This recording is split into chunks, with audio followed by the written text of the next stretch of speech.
Vamos lá, vamos falar sobre cenário internacional e a gente vai falar sobre Julian Assange, sobre o caso do Assange, e eu começo inclusive trazendo a notícia de que o ex-presidente Lula e Dilma Rousseff assinaram uma carta que foi divulgada agora no domingo, pedindo a libertação de Julian Assange, que é o fundador do Wikileaks. Esse documento assinado por Lula e por Dilma foi redigido pelo Grupo de Puebla, que reúne líderes e partidos de esquerda. Lembrando que na última sexta, a Justiça Britânica aceitou um recurso do governo dos Estados Unidos para que Assange seja extraditado para enfrentar essas acusações criminais lá nos Estados Unidos. E essa carta do Grupo de Puebla afirma que a decisão é um grave erro judicial e que abre sérios precedentes na violação ao direito humano à liberdade de expressão e de informação. Conta pra gente, então, um pouco mais sobre esse caso, nos explique direitinho do que se trata esse caso Julian Assange, por favor, professor. Olha, é o caso mais emblemático que nós estamos presenciando nas últimas décadas, de um cidadão de bem, verdadeiramente de bem, alguns o chamam de guerrilheiro da internet, não é? Eu quero até aqui, se me der liberdade, eu quero ler uma frase que ele disse, né? Qual a diferença entre mim e o Mark Zuckerberg? Eu forneço informações privadas das grandes corporações para você, de graça, e sou considerado o vilão. Zuckerberg fornece suas informações privadas para as grandes corporações por dinheiro e ele é considerado o homem do ano. Então, esse caso do Assange é de um exemplo para a humanidade, né, como um cidadão que revela o lado mais trágico, inumano, terrorista de um Estado, que é os Estados Unidos, está sendo tratado como bandido. E você sabe o que ele revelou? Ele revelou as ações criminosas que os Estados Unidos cometeram durante a ocupação do Iraque, que não acabou ainda, desde 2003, 18 anos, ainda tem 5 mil soldados lá. Mas a mais chocante de todas essas revelações foi um vídeo filmado do próprio drone que disparou. Você sabe que drone não tem piloto, né? O piloto fica a 15 mil quilômetros longe, numa sala com ar-condicionado, né? Ao ele jogar um míssil, tudo foi filmado, e ali, sob o suposto que aquela casa haviam terroristas, era uma confraternização de bodas de um casamento, matando 15 pessoas da mesma família. Então, isso foi um impacto profundo. Sem falar também que, depois disso, ele mostrou telegramas internos diplomáticos, a maioria deles assinado para Hillary Clinton, que era secretária de Estado. São estarrecedores, né? Como você vê essa correspondência interna daquilo que Pepe Escobar chama de deep state, né? O estado profundo. E nós estamos hoje numa situação, não é, que um processo que começou com uma farsa, né? O Julian Assange é novo ele, fez 50 anos agora em julho, né? Ele é australiano. Ele está preso em Londres, mas um processo, uma farsa que começou pela Suécia, ele foi acusado de estupro, tudo montado para ele ser preso, mas esse processo foi arquivado logo, acabou. No entanto, eles inventaram outra farsa, a polícia de Londres ia prendê-lo, ele correu, se refugiou na Embaixada do Equador em 2012, e lá ficou 7 anos. Por que isso aconteceu? O Equador era governado por uma pessoa progressista, que é o Rafael Correa, né? O Rafael apoiou um sucessor dele, chamado Lenin Moreno, que era um cara de esquerda, com um programa de esquerda que mudou de lado.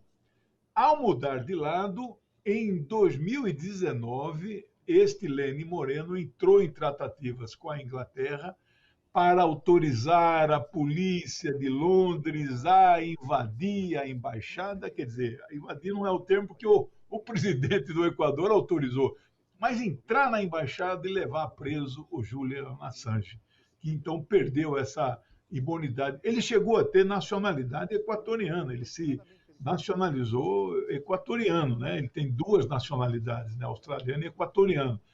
E aí foi preso, está na mão da polícia, né, judiciária lá inglesa, e agora esse último julgamento, os advogados deles, ele perdeu, Então, há um risco imediato dele ser extraditado para os Estados Unidos, que odeiam o Assange como odeiam a pior pessoa do mundo que seja anti-Estados Unidos. E se ele for para os Estados Unidos, ele corre dois riscos graves.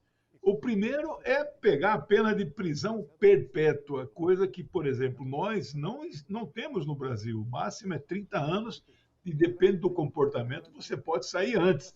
Lá não, lá você mofa, você morre na cadeia. Ou, dependendo da situação do estado em que ele for extraditado, ele pode ser assassinado pelo próprio estado, um estado assassino, tem 13 estados lá que ainda aceitam a pena de morte.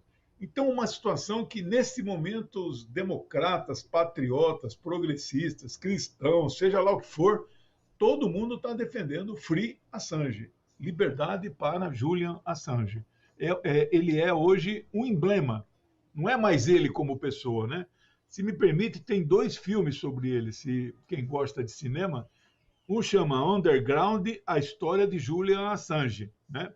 O outro chama Quinto Poder, com atores, né? Que mostra toda a trama que levou à prisão dele. Muito bom os dois. Tem um documentário também, eu não anotei o nome, mas é só procurar também que vocês acham. É Ô, isso. professor, deixa eu tirar uma dúvida. O ex-presidente Lula deve visitar os Estados Unidos lá em março, né? Há essa expectativa.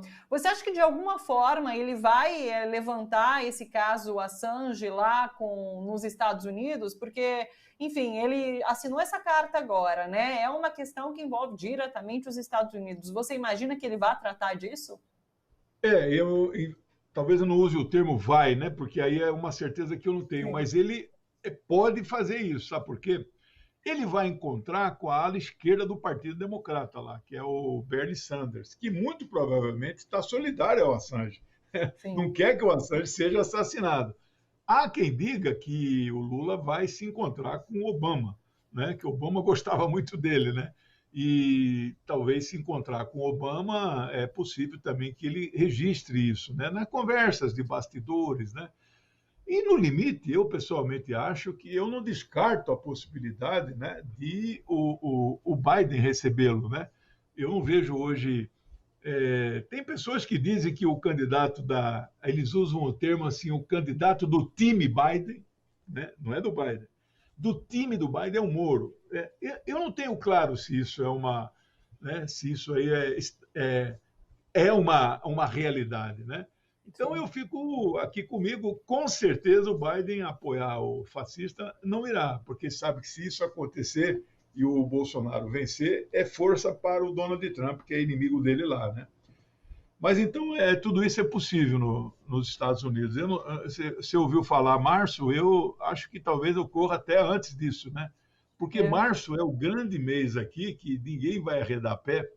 Lula está dizendo que até fevereiro ele define a candidatura, porque oficialmente ele não é candidato, né? Então, inclusive começa a questão do vice dele, né, que está em jogo.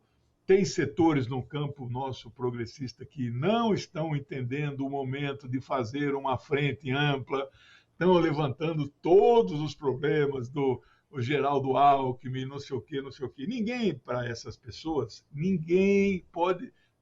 tem que ser um de esquerda o vice de Lula. Né?